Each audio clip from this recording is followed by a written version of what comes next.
Raphaël, comment le PSG flambe toujours sans Ousmane Dembélé, le Ballon d'Or? Oui, parce que sur le papier, ce n'était pas forcément évident que le Paris Saint-Germain marque toujours autant, mais le PSG est toujours aussi efficace dans la zone de vérité. Paris marque en moyenne cette saison 2,71 buts par match. C'est exactement le même nombre de buts par rencontre que la saison passée. Et sans Dembélé, le PSG est également la meilleure attaque de la Ligue des Champions après 5 journées et 19 buts marqués. Alors comment le PSG arrive à être toujours aussi efficace alors que sans son meilleur buteur, il est trop souvent absent? Dembélé, pas évident. Au vu des stats de Dembélé la saison passée, d'y penser finalement, parce que pour le suppléer, tout le monde s'est mis à marquer.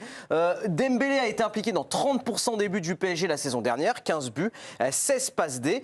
Et depuis le mois d'août, eh bien finalement le danger vient de partout. 18 buteurs différents, c'est le total le plus élevé parmi les équipes des 5 grands championnats. Ne plus être dépendant d'un seul buteur, tiens, c'était déjà l'idée d'un certain Luis Enrique lorsqu'Mbappé s'était en allé. Si quelqu'un marque 40 buts, on ne lui fermera pas la porte. Selon mon expérience, il vaut mieux qu'il y en ait 4 qui marquent 12 buts, car cela fera 48 buts. Et c'est mieux que 40.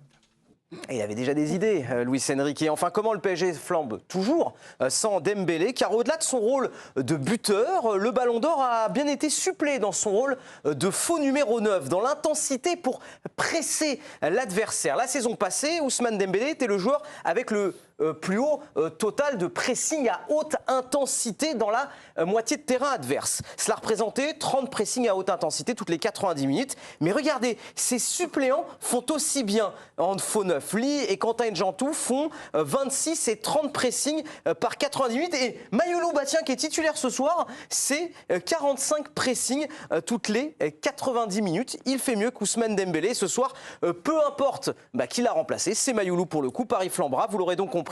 La citation de Lamartine, un seul être vous manque et tout est dépeuplé, eh bien ça ne marche pas avec le PSG. Merci Raphaël, un peu de culture en plus. Le tutoriel, c'est important. Incroyable. C'est assez exceptionnel, Séverine, ces stats-là. Parce que tout le monde ne les avait pas forcément, là, les pressings à haute intensité. Ça veut quand même dire quelque chose dans le PSG de Luis Enrique, en plus. Après, ça veut surtout dire que le collectif est au-dessus des individualités de ce PSG-là. Et donc, depuis le début, depuis l'arrivée de Luis Enrique, c'est vraiment ce qu'il a voulu imprégner sur cette équipe. On parlait d'identité avec Bilbao et plutôt d'identité du Pays Basque, mais là, l'identité de jeu, elle est quand même, il y a un tampon énorme sur ce PSG. J'ai l'impression que, entre guillemets, bien sûr, ils sont tous interchangeables, mais dans le sens où ils sont tous concernés. Ils savent très bien ce qu'ils doivent faire.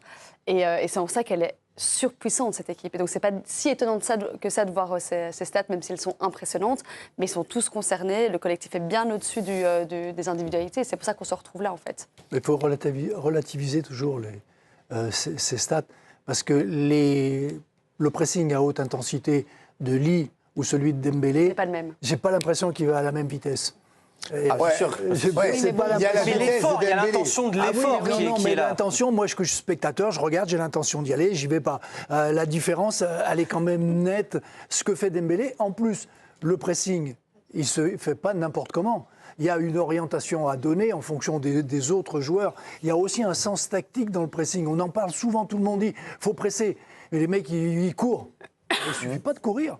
Il faut courir intelligemment, coordonné, et ça fait aussi partie de ce pressing-là. Et Lille ne le fait pas comme Dembélé. Dembélé, il est sur le gardien, et il oblige le gardien à dégager n'importe comment, vite fait, à chaque fois. Giovanni, vous voulez réagir au propos de Raymond ? Oui, encore une fois, il a vu juste Raymond. Pour le coup, sur le pressing, c'est hallucinant comment, en fait, je trouve que c'est vraiment...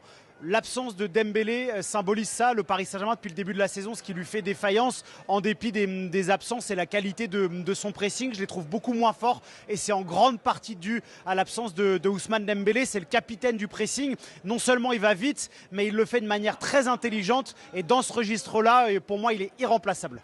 Et donc dire que les stats de Raphaël sont scandaleuses, trompeuses. Rafou, je suis avec vous. Vous avez trouvé des très bonnes stats. Mais en même temps, Olivier, j'ai gagné le jeu. Elles peuvent être interprétées, c'est tout. Bien sûr. Elles existent, mais on les interprète. Non, mais au contraire, c'est très bien d'interpréter des stats et de ne pas tomber que dans le panneau des chiffres. Et Dieu sait si Olivier Rouillet n'aime pas les stats, d'ailleurs, en règle générale. Bien appris ça, Olivier. Mais quand même, Cette fameuse phrase, on marquera 48 buts quand Mbappé au début était un peu moqué, mais on a vite compris qu'il avait raison. Et là, pareil, on se posait des questions sans Dembélé, je peux même rajouter sans Doué. Alors, ils ne sont que deuxième en championnat et que deuxième avec des champions. Mais en fait, ils marquent autant de buts et puis ils sont dans les clous. Ben oui, mais il n'y a pas à être surpris. Je pense que la qualité... Ah, quand même, c'est 2 joueurs, premier et 14e du Ballon d'Or. Mais peut-être, mais la qualité des joueurs que tu as, c'est quand même absolument extraordinaire. Et il ne faut pas rêver. On revient... Partons simplement sur le milieu de terrain. On en parle tout le temps, à chaque fois, mais c'est quand même extraordinaire. Quand tu as Vitinha qui, la dernière fois, te marque 3 buts. Oui. Non, mais Neves tout le monde... qui marque de la tête. Comment Neves qui marque de la tête. Tout le monde est dans le game, quoi. Il n'y a pas d'absence. C'est ce qui est extraordinaire. Tu parlais tout à l'heure de Enrique, mais Enrique, quand on reprend son travail, que ce soit à Barcelone, en équipe nationale ou le PSG, c'est exactement la même chose. Et lui, c'est un travail qu'il fait, je suis même sûr qu'il y a réfléchi quand il était joueur. Puisque quand on regarde un petit peu sur Netflix, par exemple, il y a eu un reportage sur lui qui était absolument extraordinaire. Et là, on comprend mieux, on comprend sa démarche, on comprend comment il analysait le jeu quand il était joueur et déjà, à ce moment-là, les envies et les intentions qu'il avait. Donc, il a tout mis en place. Et c'est extraordinaire. Moi, ce que je trouve extraordinaire, on parlait effectivement la différence entre Marseille et le PSG, mais c'est que le PSG, tout le monde sait ce qu'il fait. Oui, mais enfin, ils ont des joueurs.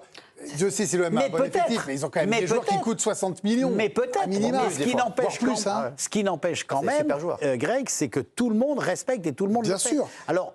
Non, mais ils sont stars dans un collectif. On voit la différence. C'est des stars. Ils sont aux ordres. C'est des stars. On voit la différence sur le pressing de la part de Dembélé parce qu'il y a quelque chose d'inné chez lui qui le fait très bien. Il le commençait un tout petit peu à le faire à Barcelone. Bon, ben, c'était pas aussi puissant. Là, vraiment, il est dans son élément et il le fait fort. Mais rien que faire le pressing de la façon, même si c'est différent et même si ça va moins vite, mais rien que de le faire de la part des joueurs qui sont là, c'est extraordinaire. Après, la réussite, qu'est-ce que tu veux ? Il y a aussi quelque chose qui est important, c'est que le PSG, dans la façon dont le ballon navigue dans le jeu, dans le camp adverse, il y a une qualité technique extraordinaire. Et il y a, moi, je trouve, dans les gestes techniques de finalité, il y a une concentration, une adresse qui est quand même extraordinaire. Il y a quand même un truc, quand il y avait le Ballon d'Or, vous vous souvenez, il y avait une discussion avant qu'on ait le vote où finalement il l'emporte très largement, Ousmane Dembélé devant Lamine Yamal. Et on se posait la question mais le pressing, est-ce que les journalistes du monde entier peuvent le voir ? C'est moins spectaculaire qu'une reprise de volée. Non mais il y avait ce débat-là. Puis après, en finale Ligue des Champions, on a cette image où il est dans les starting blocks, prêt à bondir, et ça a fait le tour du monde. Et puis c'est devenu viral avec les réseaux sociaux. C'est aussi peut-être une nouvelle façon d'appréhender le rôle d'attaquant, tout simplement, et même le football d'attaque, Loïc Tanzi, ce que propose le PSG. Ça a toujours été un joueur collectif, Ousmane Dembélé, sauf que là, il le fait d'une manière où il est très expressif. On voit dans ses yeux, vraiment, il avait envie d'aller récupérer le ballon très vite. Mais ça n'empêche pas qu'il faut marquer des buts pour être Ballon d'Or aujourd'hui. Il faut être le playmaker de son équipe, le meilleur joueur de son équipe pour réussir à gagner ce Ballon d'Or. Mais il y a une chose qu'on n'a pas mentionnée, c'est qu'il n'est pas là, Ousmane Dembélé. Mais on peut être très inquiet pour Ousmane Dembélé quand même en ce moment. Ah oui. Parce qu'il est revenu depuis quasiment un mois à la compétition. Il ne démarre pas les matchs. Là, il est grippé. Mais quand il joue ce week-end, il n'est pas grippé. Il rentre en cours de jeu et puis il n'accélère pas. Là, on parlait de pressing. Il rentre quasiment numéro 10 où il fait des... Parce qu'il a peur, sans doute. Ah bah oui, moi je pense que les sensations d'Ousmane Dembélé ne sont pas bonnes du tout pour le voir sur le terrain, justement, plus faire ce pressing. Donc à long terme... Mais il est en général, il commence au mois janvier, février. Oui, c'est vrai que l'an dernier, Oui, mais il n'a pas eu les blessures qu'il a eu cette année. Il n'a pas eu les blessures de il a eu cette un année. Ballon d'Or sur 7 mois. C'était